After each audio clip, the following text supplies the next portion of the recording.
Yeah, what do you think about such and such, my servant? And there's nobody in all of the planet like him. There's nobody like him nowhere. I need y'all to understand what's going on here. This is Christ, the Most High, the Creator, sitting on his throne.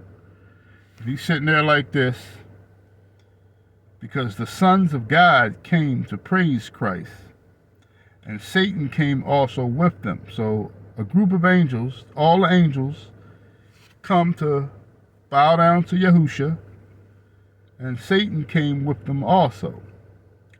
Now, the sons of God in the scroll of Job is actually kind of tricky, okay? But I don't want to get into that right now because that has nothing to do with this message, and it's going to add another hour unnecessarily onto this message. So, Satan came with the sons of God, and he's telling, and he's talking to Christ. Christ said, where you coming from? Where you been at? Satan says, I've been going to and fro, in and out the earth, walking up and down in it. Christ said, okay, all right. Well, I know what you do while you're down there. You always try to mess with people. You're the destroyer. I created you to do that purposely, to find someone who does not follow the commandments and destroy them for neglecting me. So he says, well, that's not what he said, but I'm just saying. But he does say, so what do you think about my servant Job? Perfect and upright is he. Satan pretty much like, well, I'm paraphrasing, well, your boy ain't all that perfect. All you got to do is let me put my hands on him. I do some vicious stuff to him. He won't praise you when you're done. He won't curse you when you're done. Okay? Now, did Job ever curse Yahuwah? No, he didn't. He never cursed him. But I'm going to show you Job's problem. Job has the problem that many of you have. That many of you have today. Now, I need to relax myself because I know I'm going to be here for about another hour, and I could have had this message done. So I need to relax myself. I need to take some of the tension from under me and just go ahead and relax and just do this message so I can say all the things that I want to say. Okay? So,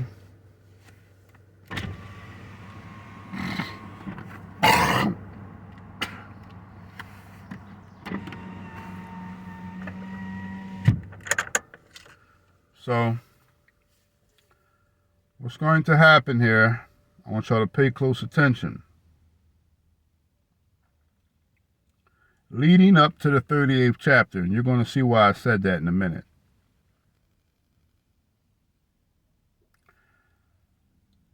Job had 3 friends. Okay? Job had 3 friends. Alleged friends, anyway. Well, they were his friends. They just didn't. So after Job lost everything, he had 4 sons and 3 daughters, I believe, right? Correct me if I'm wrong. 4 sons and 3 daughters. They all were killed. Satan murdered all of Job's children. Okay? And everything that Job owned, they took from him. Okay? Everything that he owned, Satan took from Job. All his estate, all his machinery, which would be considered his oxen and his mules, his money, everything, right? Took everything from him. He lost everything. And as I said before, to add insult to injury, Job was smart with boils. He was smart with a terrible illness, open wounds from head to foot. So bad so, I believe that worms were crawling through his wounds. So Job was going through something like was pretty much called a hell on earth, or a Gehenna on earth. He was literally going through torment of the lake of fire on earth. Right? So Job's 3 friends, when they found out that all of this happened to Job, they counseled with one another, and they said that they were going to go and to console Job while he was going through what he was going through. Now, his wife wasn't there, but he had 3 close friends that came to him to console him.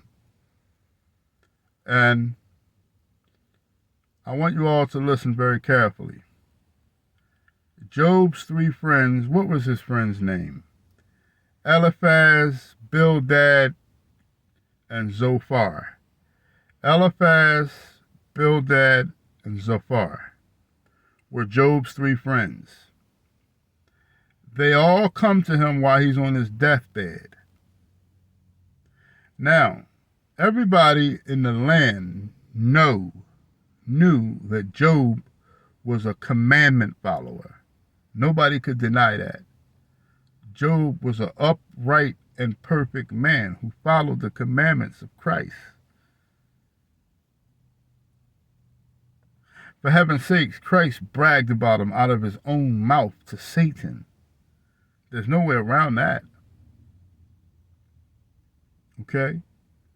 We have to listen to what the scripture says. Now, we still have a problem, though.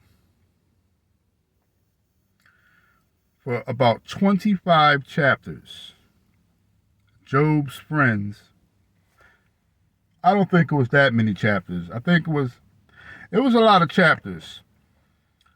The scroll of Job has 42 chapters, if I'm correct. I believe it has 42 chapters. So all the way up into chapter 30, from the time of Job's suffering until about the 31st or the 32nd chapter, or maybe the 33rd chapter,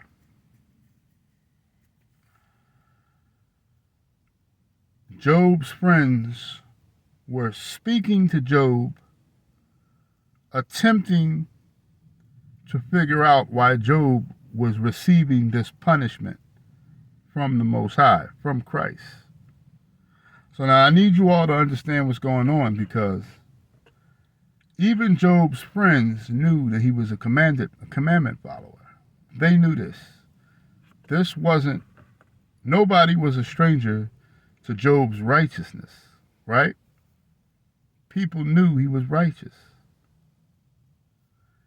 In the eyes of everybody, in the eyes of men, Job was a very righteous person. Job could do no wrong, according to everybody in the land, according to what they saw with their own eyes. Job was perfect. Do you know we have people like that today?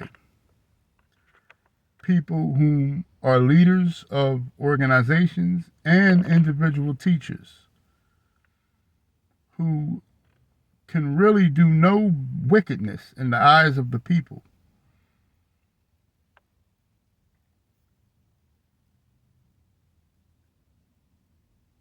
Now, we have camp leaders that's like this. For those in his assembly, he can certainly do no wrong.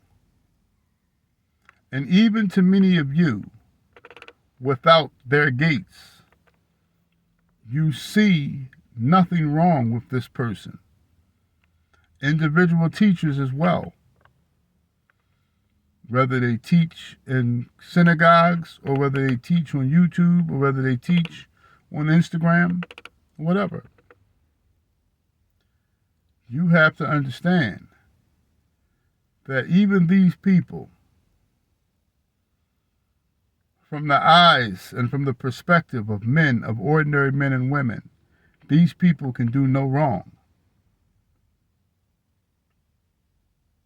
But I'm here to tell you all something very important.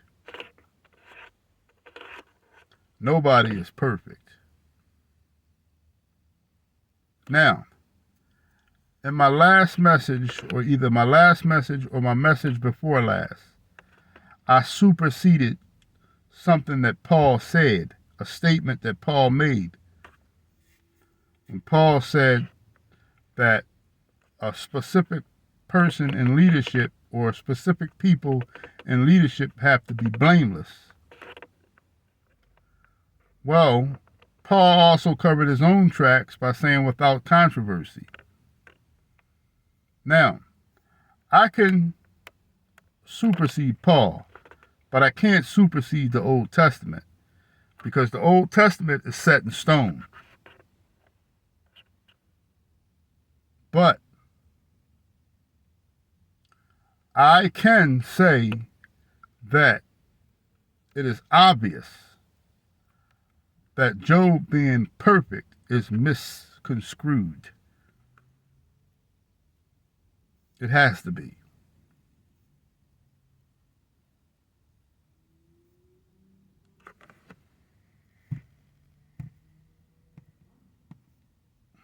Now,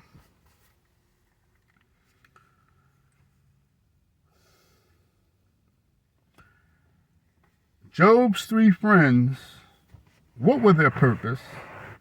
Well, at the end of the day, they didn't serve any purpose. But their objective was pretty much to console Job through all that he went through. And really what they were trying to do was trying to get him to repent. But here was the big question. Repent from what? If Christ said out of his own mouth to Satan, what do you think about my servant Job? A perfect and upright man. How in the hell do you get called perfect by God and then get punished by God?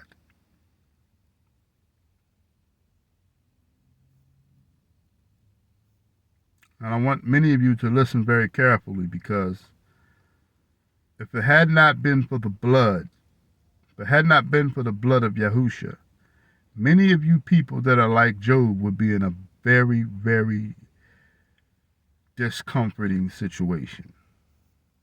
In fact, many of you would be destined for hellfire. The story of Job is so important, it doesn't make any sense. One self-righteous person cannot detect another self-righteous person. So if there's any of you that think that Job did nothing, if there's any of you out there that think that Job did not sin, you're very wrong. He did sin. Not only did he sin, he sinned of the great transgression, which is a presumptuous sin, which is a prideful sin, self-righteousness. I'm going to prove to you once and for all that Job was very self-righteous. And I'm going to prove also that many of you out there are just like this. And if you don't do something about it, if you don't look at it, because self-righteousness just means you don't have an intimacy with Yahusha. It means you don't know God. Oh yeah. Not like you think you know him anyway. Job's friends all were wrong. They were all telling Job that, listen, you must have done something wrong. Yeah, he did, but what he did wrong was beyond all of their understanding. What Job was doing wrong was something very spiritual and not physical that for all the eyes to see. So Job hadn't made any mistakes according to the Torah. No. According to the commandments, Job had not made any mistakes. But according to the Spirit, Job made a big mistake. A mistake that really is unpardonable when you think about it. But we're going to get down to it, right? First of all, now this message I know is a little bit geared more toward those who are skillful, because many of you novice, even though you've heard of Job and you may even know exactly who I'm talking about, because this is a pretty popular story. It's not as popular as David and Goliath, but it's pretty popular, right? So a lot of people, even outside of the circumcision, even in religion, know about Job. But this is something that I want y'all to understand. Job is one of the oldest books in the Bible. So see, the Spirit of Christ has been around for a long time. And mercy has been shown in a lot of earlier cases than the New Testament. Many of you will call it quote unquote grace. Grace was not introduced in the New Testament. Okay? Let me tell you the difference because once again, Job's friends were Eliphaz, Bildad, and Zophar. But there was a fourth person that came on the scene to judge Job. A fourth person whom I'm not going to be so arrogant and try to completely understand Elihu right now. Elihu was the fourth gentleman that stepped on the scene. But according to the narration, how I understand the narration, and this is how I understand it. If I'm wrong, correct me. But from what I'm getting from the narration right now is that Elihu did not know Job or his friends. He didn't know them. Personally, anyway. He didn't know Job like Eliphaz knew Job. Like, come on, man, let's go, let's go play a game of golf. Let's go, let's go shoot some pool. He didn't know Job like that. But he obviously knew of Job, and he obviously knew of his three friends. Because what he did was he came on the scene to correct all of them. Because it was apparent that Job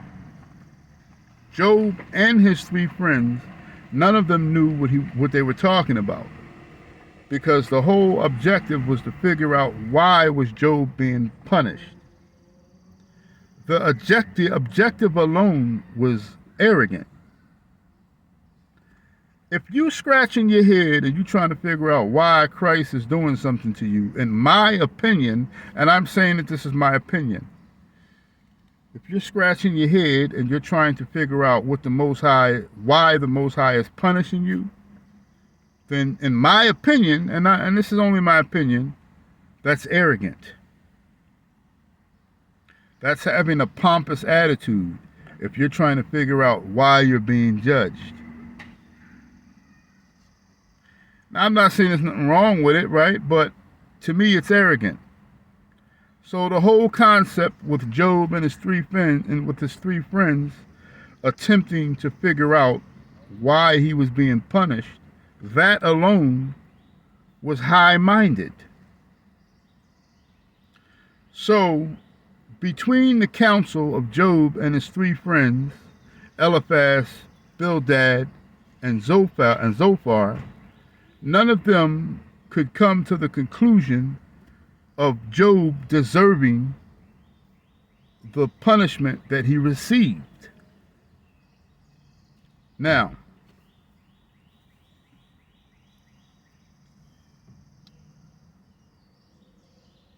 Job's three friends, I'm going to separate his three friends from Elihu, the fourth person that came on the scene. I'm going to separate them from Job, and I'm going to do it right now. If you go to Job chapter 36, Elihu said, and he said this before, but I chose this chapter for a reason. Elihu said something very interesting. He said, have patience with me. Who is he speaking to? Job and his three friends. Now, mind you, this is a younger man. Job and his three friends are up in age.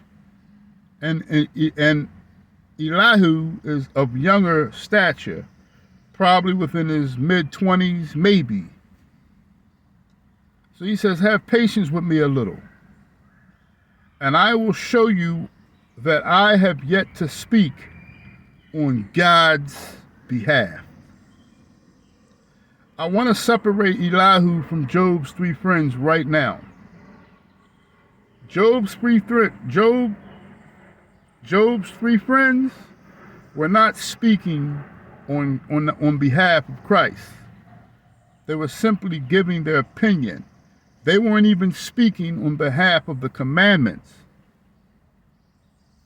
They were all very high-minded and tried to convince Job that it was something that he was physically doing, reason why he was being judged in the manner that he was being judged. So I wanted to set Elihu apart from Job's three friends right here. And then in so this is Job chapter 36, and I'm going to read it again. Now listen very carefully. Elihu also proceeded and said, suffer me a little, and I will shew thee that I have yet to speak on God's behalf. So in other words, give me a little bit of time, and I'm going to show you that I'm not leaning on my own opinion. I'm not leaning on my own understanding, but I am truly a messenger from God.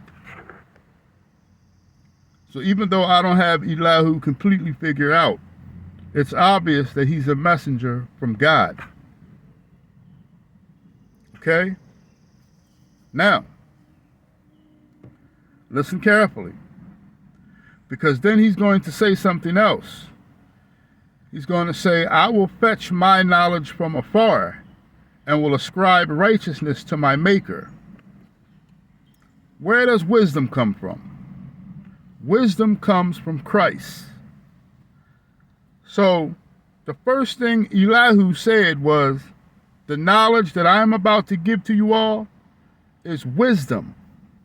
It's not something that I'm not leaning, the words that I'm about to tell you is not my own understanding. It's not something that I'm going to bring out my ass, grab out my ass, and give to you. He said, I'm going to get my knowledge from afar and send praises to the Almighty. He said, and ascribe. What did he say? And ascribe righteousness to my Maker, meaning praise Yahuwah. He's going to ascribe everything that he's about to say. He's going to give Christ credit for it. That's something that Job's three friends never did. They just spoke out their ass. So that's automatic separation between Elihu and Job's friends. And as I said before, Elihu's timing, the timing that he had was a divine timing. And I'm going to prove that Elihu's timing was divine. Elihu stepped on the scene. When Job's friends were done speaking, talking all the trash that they was talking, at the end of the session, they still were at ground zero. No understanding why Job was being judged. But Elihu was going to make light of that.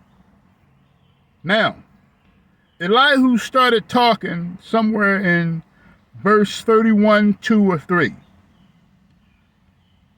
In verse in chapter 31, chapter 32, or chapter 33. That's when Elihu first came on the scene.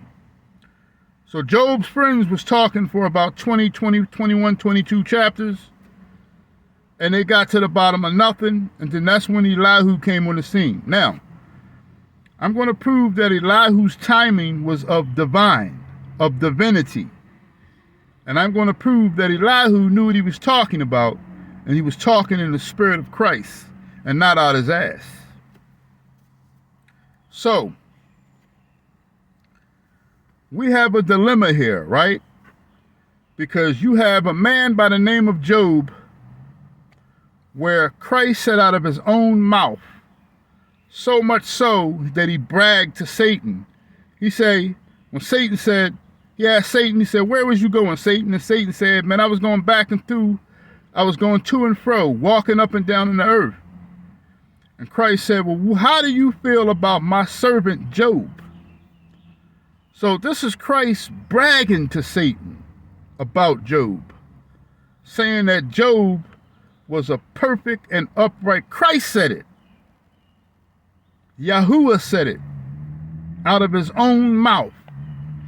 So now we have a problem, because now we got Yahuwah that said that Job was perfect, but yet he killed all of his kids, took all of his estate, took all of his machinery, and smote him and let Satan smite him almost to death. Job was almost killed because of the illness